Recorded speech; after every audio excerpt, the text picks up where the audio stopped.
Well, let's see. It is my life, really. My art really is my life, and for the fact that I was given this gift to be able to do what I do, I think about this. I've just persisted in doing what I do, and it all fell into place.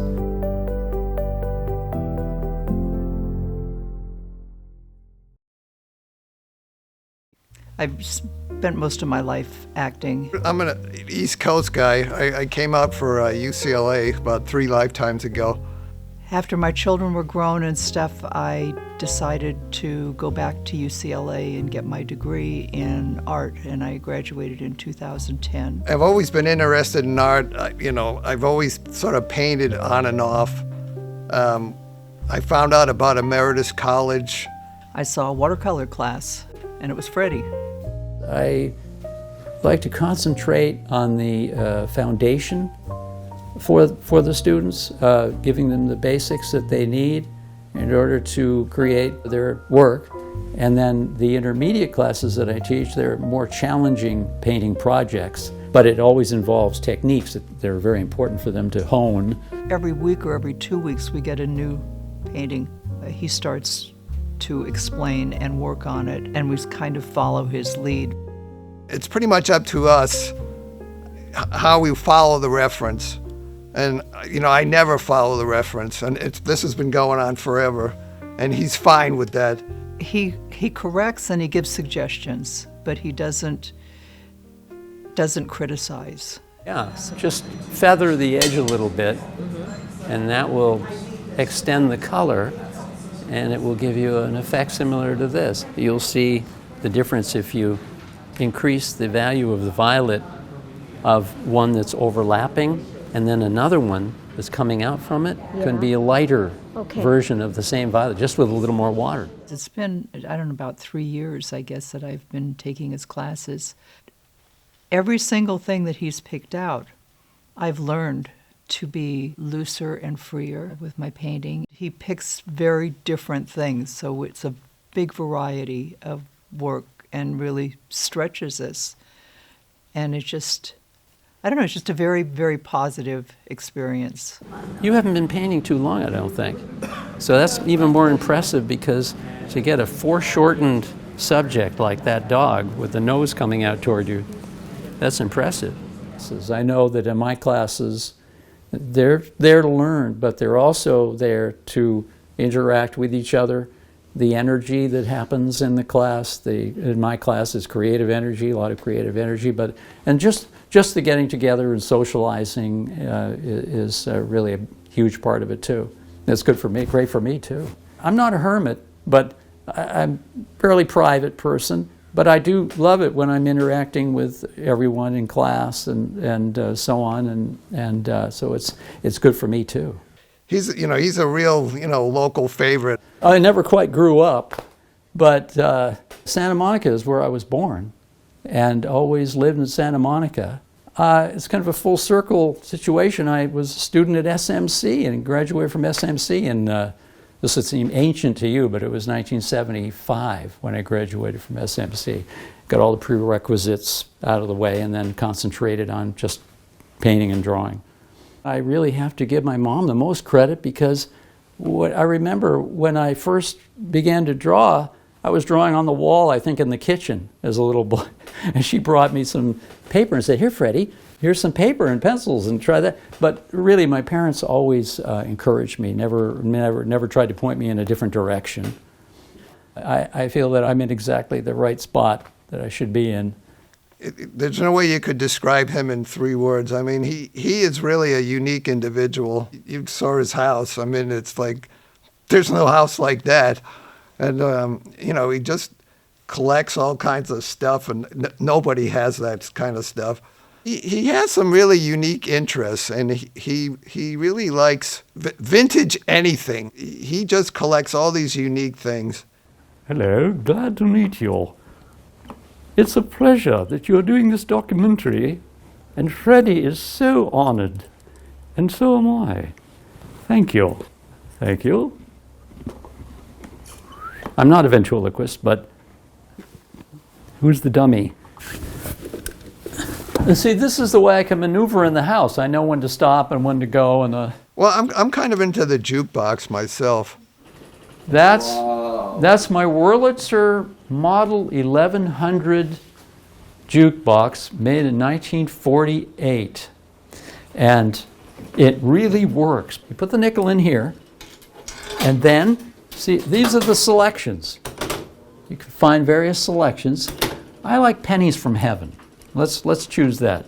So you push, and here it goes. I just sit here on the rocking chair, and I'm just mesmerized. It's like a moth drawn to a flame when I listen to this. It's going back in time.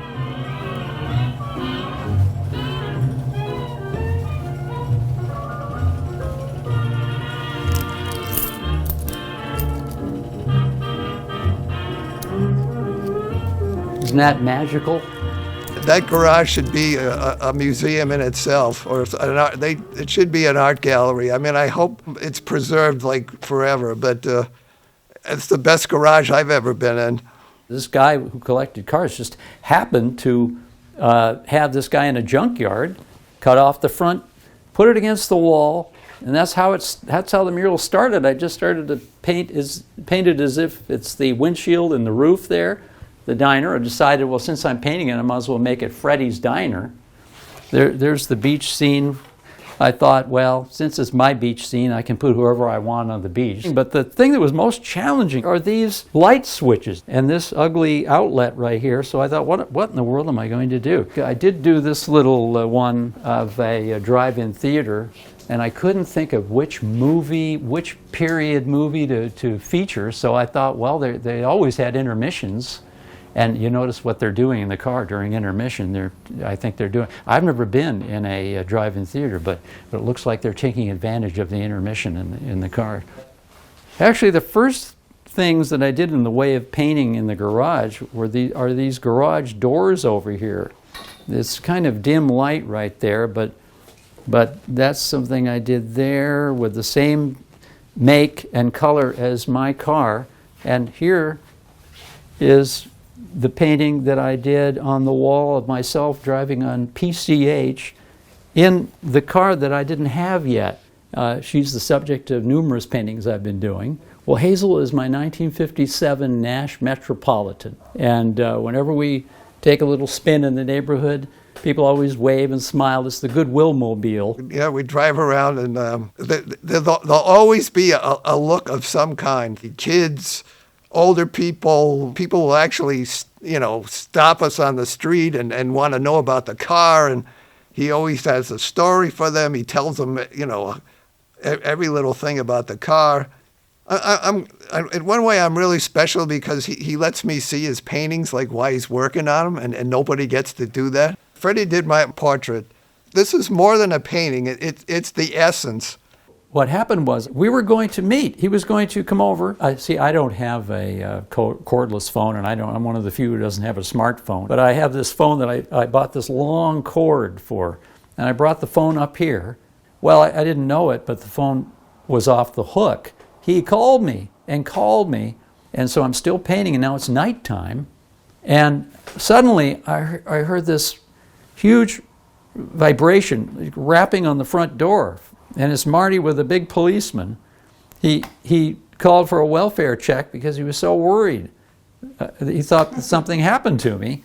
And so that made such an impression on me that he, cared enough about his friend to do that I said, Marty, have you ever had a portrait done of you? And he said, no, never. So, he was so happy. So he loves it. He wakes up and looks at himself every day. He loves to wake up and see himself gazing back at himself. I look at this every day. And Freddie, he wanted to take this to his house, and I said he couldn't have it. Because I spent so many years as an actress, I did 5 Columbos, and he's like a huge Columbo fan. And he watches them all, and so I'll always get an email from him. I saw you last night. He did a beautiful portrait of Peter Falk. It's beautiful. He really, really caught his personality. they're just more than painting. It has feeling to it, and he's just able to capture, what's really going inside of the person. I just think it's amazing, and I feel very, very grateful that I happened to find him and fall into his class. And as long as he's teaching and as long as I'm around, I will be taking his class, because it's not something that you master. You learn something new every week. It's not like he ever has a bad day or he ever gets cranky, and I would like to be able to be that way myself. I consider Freddie a true artist, and for me, it's more of a pastime, and to be able to be friends with a true artist is special for me. When I would be at home, instead of maybe doing things that a lot of my classmates would be doing, or friends, I'd be drawing. Just always drawing whatever was in front of me. So it was a natural thing. And then at the same time, when friends would visit and be interested in seeing what I was doing and ask me, it was almost then, as a young boy, I would be almost instructing them on how I did it. So it's really a natural thing that I've always been doing and have never stopped doing. Emeritus means a lot to Freddie also. His life really evolves around it. Actually, I have to credit my mom. I remember that my mother learning of this program called Emeritus. It was called Emeritus College then. And she said, "Freddie, I think you should apply." So I did. And yeah, the rest is history. 35 years history now, and still going. It's such a tremendous program with such a varied subject matter taught, so accessible to so many students, and they take great advantage of it too. They're wonderful. They're just really great people.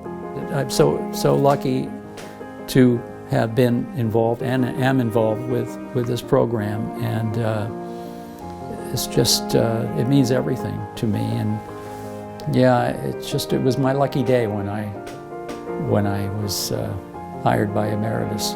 I'm an artist and instructor. I'm so fortunate to be able to do what I love to do, and it's my life. I just thank God for my painting, because the way the world is today, this lets me manage somewhat, keep sort of sane. It's like a meditation when you're concentrating, especially getting someone's likeness. All you can do is just focus on what you're doing at the moment, and everything else fades away. And there's plenty of things going on that I'd love to just go away, but they don't, but they do temporarily. And yeah, so this is what I love to do.